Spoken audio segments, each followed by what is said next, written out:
Do you feel invisible? When you speak, do people stop and listen? Do they look at you with respect? Or do they look at their phones?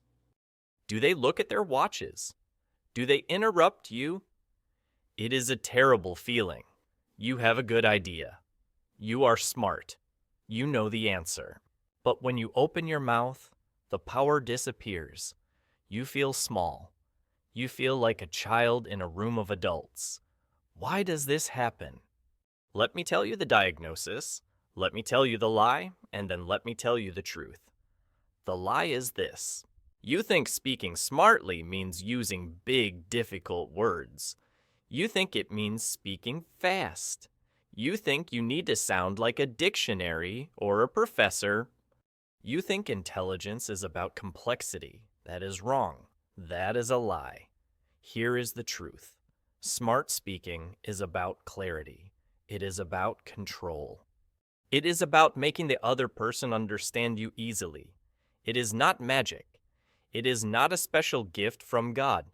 It is a mechanic. It is a muscle.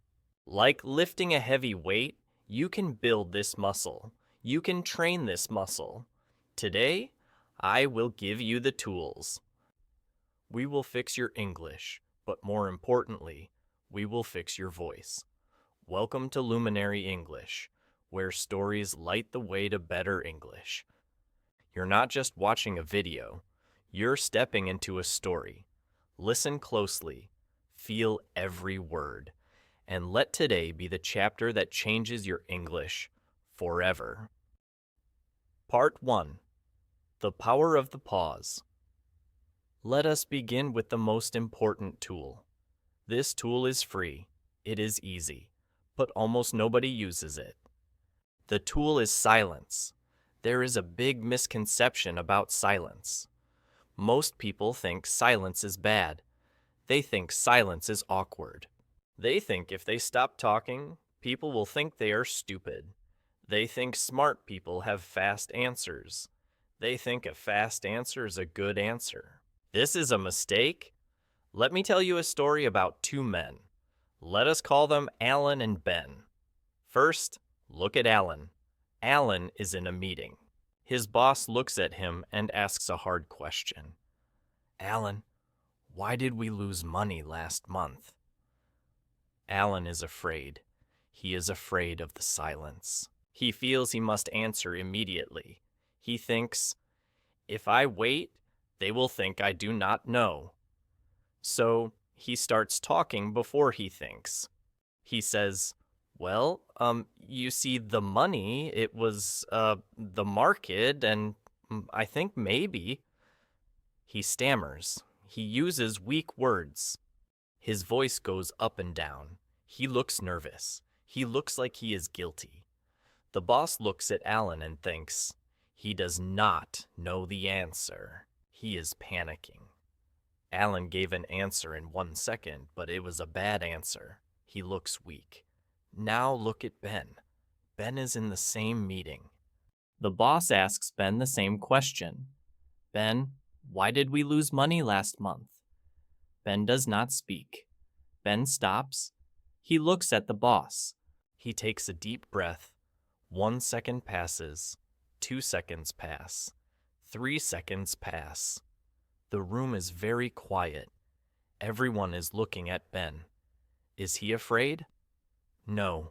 He is calm. He is thinking. He is collecting his thoughts. The silence makes people lean forward. They want to hear what he will say. The silence creates power. Finally, Ben speaks. He says, we lost money because our marketing was too slow. He speaks clearly. He speaks with certainty. Because he waited, his answer is strong. The boss thinks, Ben is thoughtful. Ben is in control. Do you see the difference? Alan rushed. Ben paused. The solution is simple. It is called the 3-second rule. From today, when someone asks you a hard question, do not answer immediately. Do not jump. Count in your head. 1, 2, 3. Take a breath. Look at them, then speak. It will feel long to you. It will feel like an hour inside your head. But to the listener, it looks like confidence. It looks like intelligence. Repeat this phrase after me. I will think before I speak. Part 2. Simple words are strong words. Now we must talk about vocabulary. Many students of English make a big mistake. They want to sound advanced. They want to sound like a native speaker from a university. So, they open the dictionary. They find long, strange words. They try to use words like utilize or furthermore or nevertheless in every sentence. They think this makes them sound smart.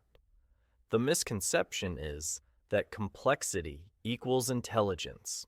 You think, if I use a hard word, people will respect me. But the opposite is true. If you use words that are too hard, people will not understand you. If they do not understand you, they will ignore you. Let me introduce you to Dr. Smith and Mr. Jones. Dr. Smith is a professor. He is very smart in his head, but he is not smart in his speech. He wants to explain a simple plan. He says, we must facilitate the optimization of the synergy between the departments to maximize the potential outcomes. What? The people listening to Dr. Smith are confused. They're thinking, what is synergy? What is facilitate? They have to work hard to understand him. Their brains get tired. They stop listening. They check their phones. They feel stupid, and nobody likes to feel stupid. Dr. Smith thinks he sounds smart, but he sounds like a robot. Now, look at Mr. Jones. Mr. Jones is a leader. He is the boss of a big company. He wants to explain the same plan. Mr. Jones says, we need to work together to win. Look at that sentence. We need to work together to win. Every word is simple. Every word is level 1. A child can understand it. A grandmother can understand it.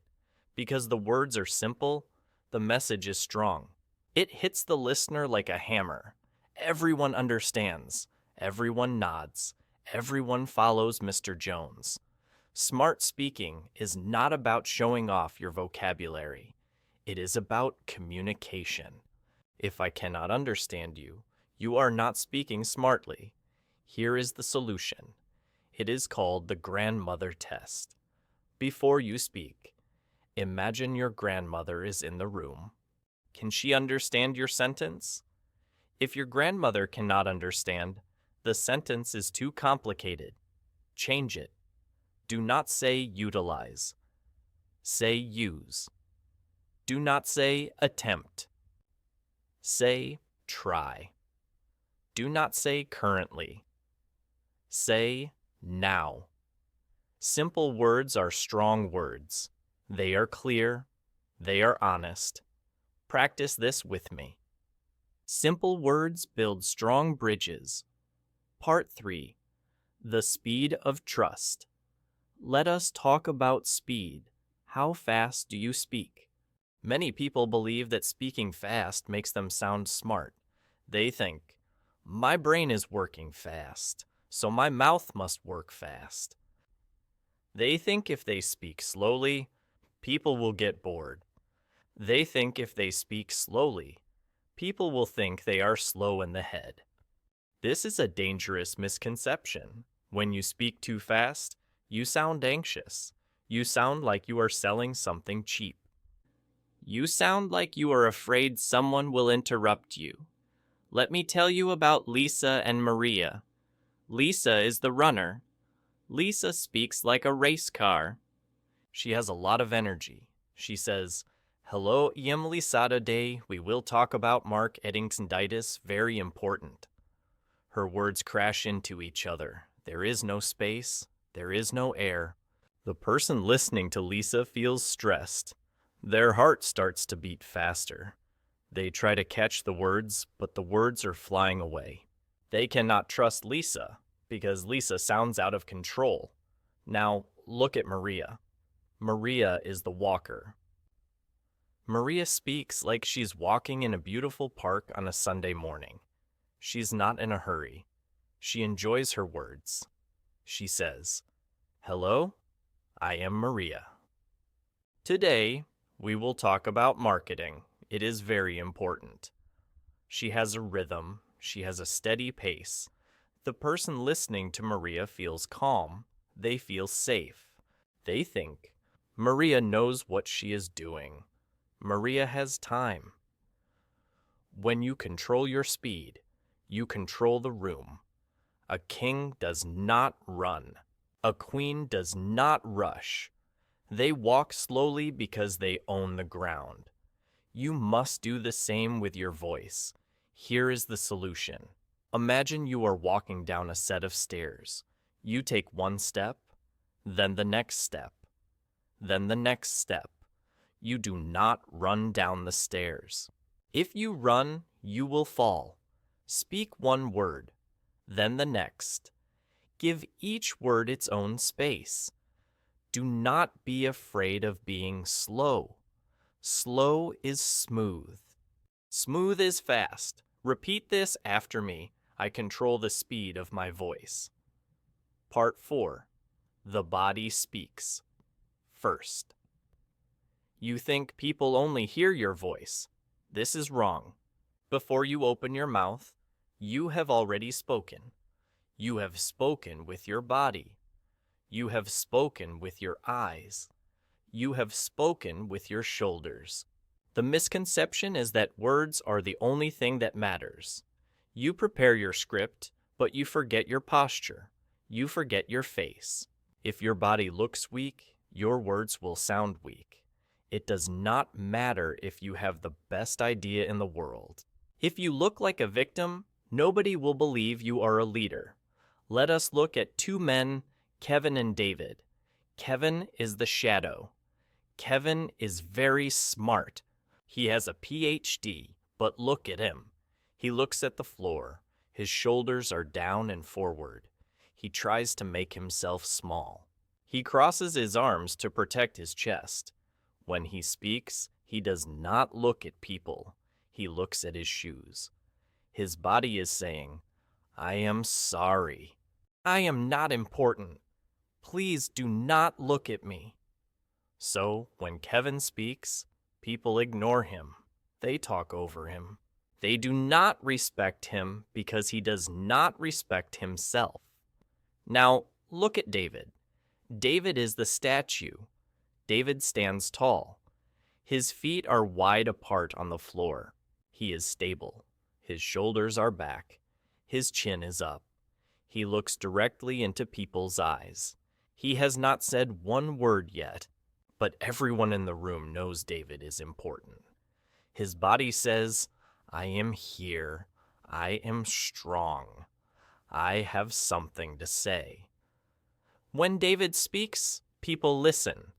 They trust him because he looks solid. The solution is the string technique. I want you to try this now. Imagine there is a golden string attached to the top of your head. Imagine a hand in the sky is pulling that string up. Let it pull your head up. Let it pull your neck long. Let your shoulders drop down. Feel how tall you are. Feel how much space you take. When you stand tall, your voice comes out easier. Your voice sounds deeper. Do not be the shadow. Be the statue. Say this with me. My body shows my confidence. Part 5. The Killer of Intelligence. There are small sounds that kill your intelligence. They are like little viruses in your speech. I am talking about, like and so. We call these filler words. The misconception is that these words are natural. You use them to fill time while you are thinking. You are afraid of silence, so you make a noise. You think, if I make a sound, I am still holding the floor. But these sounds are terrible. They make you sound unsure.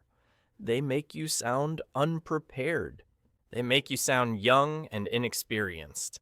Let me tell you about Emily and Grace. Emily is the noisemaker. She wants to tell her friend about a movie. She says, So, I went to the movies and it was, really good, but, the actor was weird. Listen to that. It is painful. The message is lost in the noise. Like, it sounds messy. It sounds like her brain is not organized. You want to tell her, just say the sentence? Now, look at Grace. Grace is the silent speaker. Grace wants to say the same thing. But Grace has a rule. She never says, If she needs to think, she uses silence. She says, I went to the movies. It was really good, but the actor was weird. She replaced the and like with small pauses. The difference is huge. Emily sounds like a teenager. Grace sounds like a critic. Grace sounds thoughtful. The silence shows she is choosing her words carefully. The solution is to catch yourself. You must become a hunter. You must hunt these words. When you feel an coming up in your throat, stop. Close your mouth. Swallow. Take a breath. It is better to say nothing than to say, Silence is intelligent. Is stupid. Choose silence. Repeat this phrase. Silence is better than noise. Part 6. The art of the question. What do smart people do? Do they talk all the time? Or do they ask? The misconception is that smart people have all the answers. You think, if I am smart, I must talk. I must tell people what I know. If I ask a question, people will think I do not know anything. This is the opposite of the truth. The smartest person in the room is usually the one asking the questions. Talking is giving, asking is getting. When you talk, you are repeating what you already know. When you ask, you are learning. Let us look at Tom and Daniel. Tom is the talker. Tom loves his own voice. He goes to a dinner party. He talks about his job. He talks about his car. He talks about his opinions on politics. He talks for 20 minutes. He thinks, wow, I am impressing everyone. But the people at the dinner are bored. They are thinking, Tom is arrogant. Tom is selfish. Tom never shuts up. They do not think he is smart. They think he is annoying. Now, look at Daniel. Daniel is the detective. Daniel goes to the same party. He speaks less than Tom, but when he speaks, he asks. He asks, that is interesting. Why do you think that? He asks, tell me more about your job. How does it work? He asks, what was the hardest part of your day? Daniel makes the other people talk. He listens, he learns, he makes the other people feel interesting. He makes them feel smart. At the end of the night, everyone loves Daniel. They say, Daniel is such a great conversationalist. Daniel's so intelligent. Why? Because Daniel gave them the stage. Daniel controlled the conversation with questions. The solution is the curiosity rule. In every conversation, try to learn one new thing. Do not just wait for your turn to speak. Be a detective. Ask why. Ask how. When you ask smart questions, you look like a leader. A leader needs information. A follower just makes noise. Practice this phrase. Smart people ask smart questions. Part 7. The structure of 3. How do you organize your thoughts? The misconception is that you can just start talking and the ideas will organize themselves. You think you can find your way while you are speaking, but usually this leads to a mess. You get lost. You repeat yourself.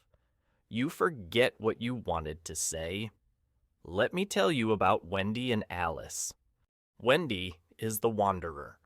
Wendy starts a story without a map. She says, "We need to change the plan because, well, yesterday I saw a problem. Oh, and also, the money is low. Wait, I forgot to say the client called me. So, yeah, we need to change." She goes back and forth.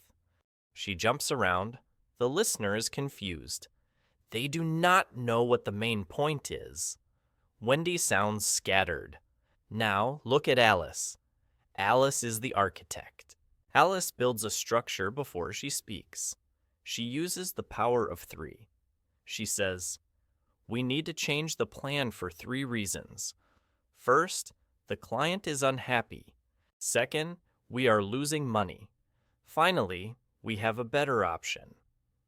Look at how clean that is.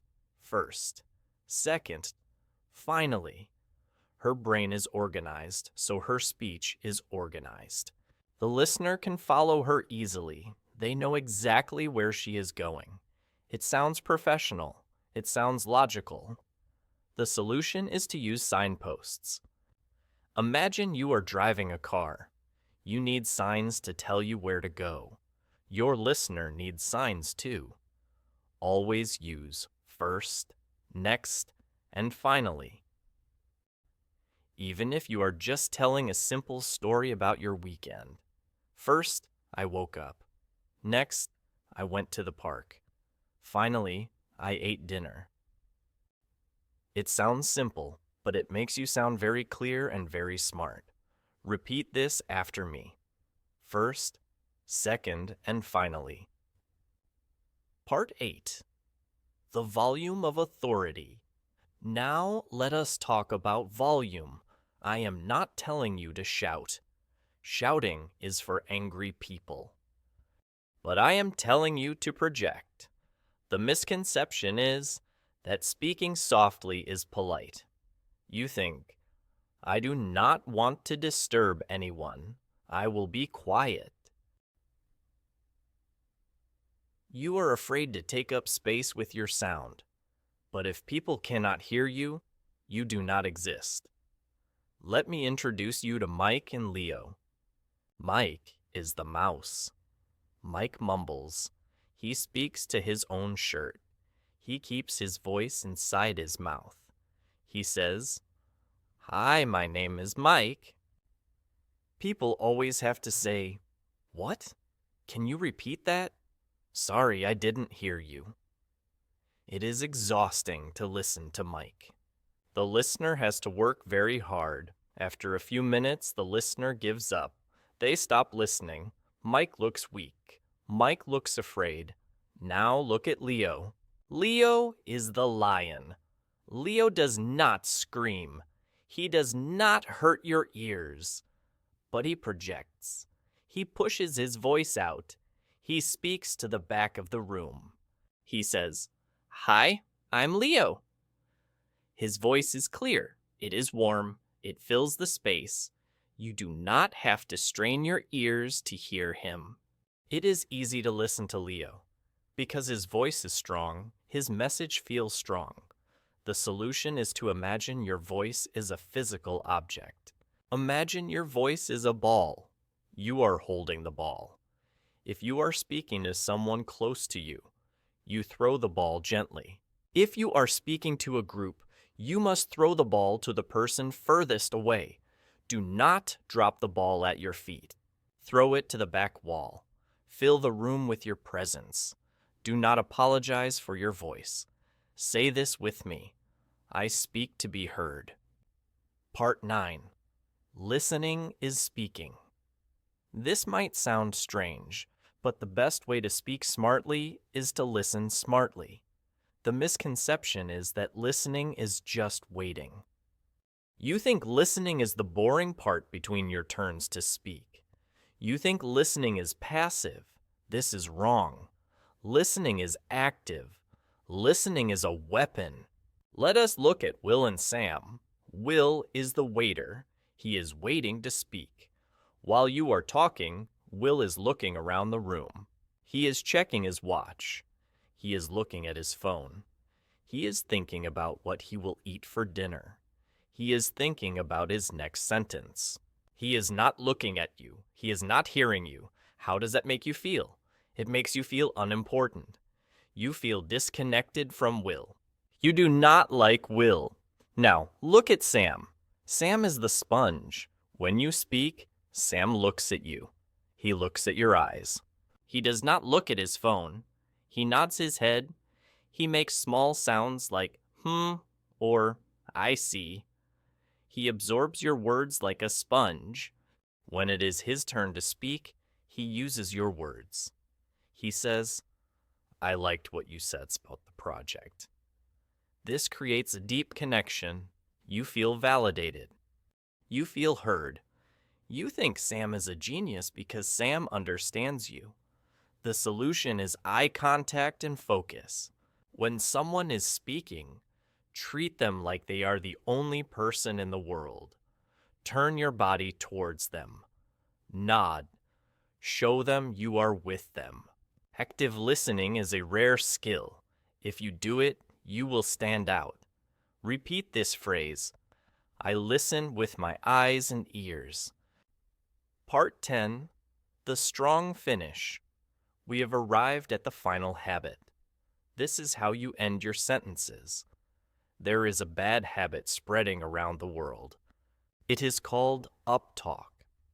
The misconception is that you should sound friendly, so you make your voice go up at the end. You make statements sound like questions. Let me show you Diana and Eva. Diana is the doubter. Diana is unsure of herself. She says, My name is Diana. I am an engineer. I think we should do this.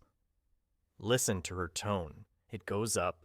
It sounds like she is asking for permission. My name is Diana. She is asking you if that is true. It sounds weak. It sounds like she does not believe in herself. Now look at Eva. Eva is the expert. Eva finishes her sentences with a downward tone. She says, My name is Ava. I am an engineer. We should do this. Her voice goes down at the end. It sounds like a fact. It sounds solid. It is like a heavy stone dropping on the ground. Boom.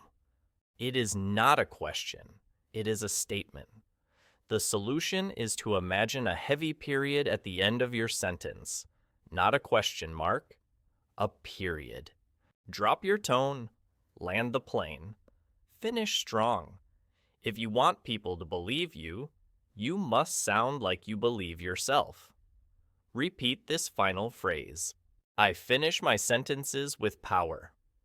Part 11. First person reflection. I want to speak to you directly now. Just you and me. I was not always a smart speaker. I remember being a student. I remember being the quiet one in the back of the class. I remember the feeling of heat on my face when the teacher called my name. My hands would shake. My voice would get stuck in my throat. I would try to speak and nothing would come out. Or I would speak too fast and nobody would understand me. I felt stupid. I thought intelligence was a gift. I thought you were born with it, like blue eyes or brown hair. I thought, some people are speakers and I am just a listener. But I was wrong. I learned that speaking is not a gift. It is a set of tools. Just like a carpenter has a hammer, a saw, and a drill, a speaker has a pause, a tone, and a structure. I started to practice these 10 habits. I practiced the pause. I practiced the slow speed. I practiced looking people in the eye. At first, it was hard.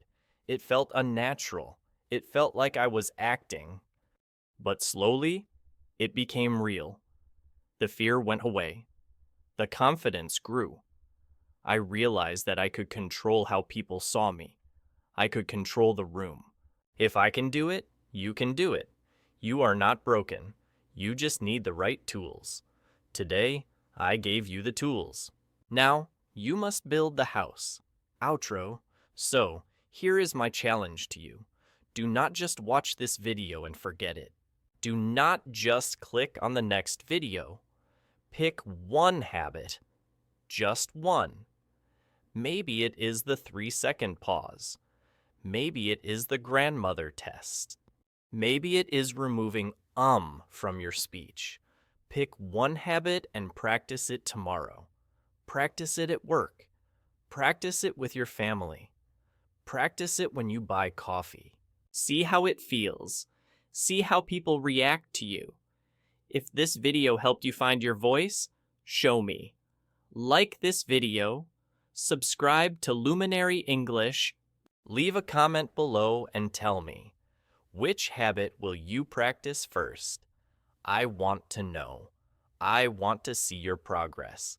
Speak clearly. Speak smartly. And I will see you in the next story.